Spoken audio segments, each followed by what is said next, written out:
என்ன மீன் அது? திருக்கை. திருக்கையா? எப்படின்னா சாப்பிட நல்லா இருக்குமா? சாப்பிட்டு புட்டு வைக்கலாம், மிளகு சீரகம் போட்டு குழம்பு வைக்கலாம். பிறந்த பசங்கள்லாம் கொடுப்பாங்க. எப்படி கொடுப்பாங்க? சொரா மாதிரி தான் இருக்கு. நல்லா இருக்குமா? வரிவலுக்கா? இதை மிளகு சீரகம் போட்டு குழம்பு, சொரா புட்டு வைக்கிற மாதிரி அதே சேம் தான். எப்படின்னா காசிமேட்டில் ரெகுலராக கிடைக்குமா? ரெகுலராக கிடைக்கும். போட்டு போகல அதிகமாக இல்லை, 1-2 மாட்டு இருக்கு. இருந்துருக்கீங்க. உங்கள் பேர்? என் பேர் கோவிந்தசாமி. கோவிந்தசாமி.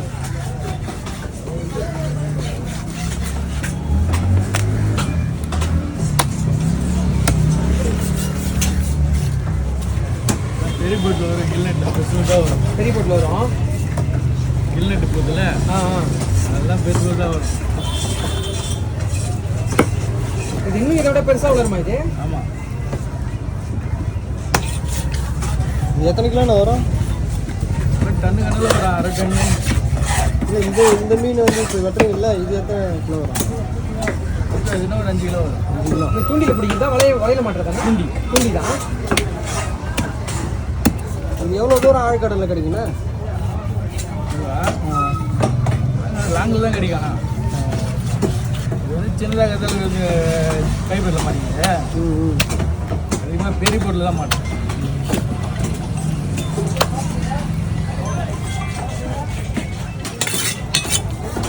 அது சனங்கு. இது வந்து குட்டி தான் வரும், செனை வராது. சொராவில் எப்படி இருக்குது இதுதான். தலை போட்டு தலை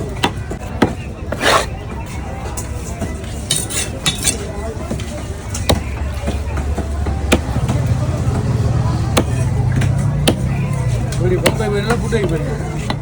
குழம்பு வறுத்து புட்டு என்ன வைக்கிறீங்களா? புட்டுக்கு சொராது. இந்த சேர்த்து இதெல்லாம் குழம்பு வச்சுங்க. முள் இதெல்லாம் வருதுல்ல, முள் அதிகமாக இருக்குமா? முள் குத்து மாதிரி தான் இருக்கும். முள்ளுனா எப்படி மென்று சாப்பிடுங்க.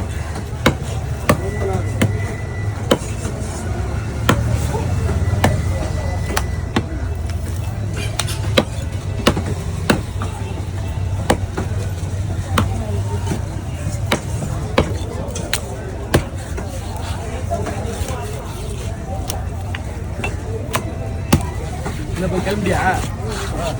சில்லற இல்லையா? சில்லற இல்லையா? என்ன சொல்லுறா? 50 ரூபா. 50 ரூபா கொடுத்தா, 200 ரூபா கொடுத்தா, 150 ரூபா கொடுத்தா. 200 ரூபா கொடுத்தா, 150 ரூபா கொடுத்தா. 150 ரூபா கொடுத்துருக்கா? நம்பரை எடுத்துட்டு தான் கொடுத்துருக்கேன். சில்லறை வாங்கி நினைச்சிருப்பாங்க. நத்தை விற்கிறாங்க, நத்தை வாங்கலாம் நல்லதா? நத்தை இது சின்ன நேரத்தையா வாங்கலாம். அது பயில்ஸுக்கெல்லாம் சாப்பிடுங்க. உயிரோடு இருக்கணும்ண்ணா, சொத்து போயிருந்தா இதெல்லாம் வருதுல்ல, இதெல்லாம் வறுக்கிறது. வறுக்கிறதுக்கு அந்த இஞ்சி பூண்டு மசாலா மிளகு சீரகம் போடும். அது சும்மா சாதாரணமாக அந்த மசாலா போட்டுலாம் இருக்கும்.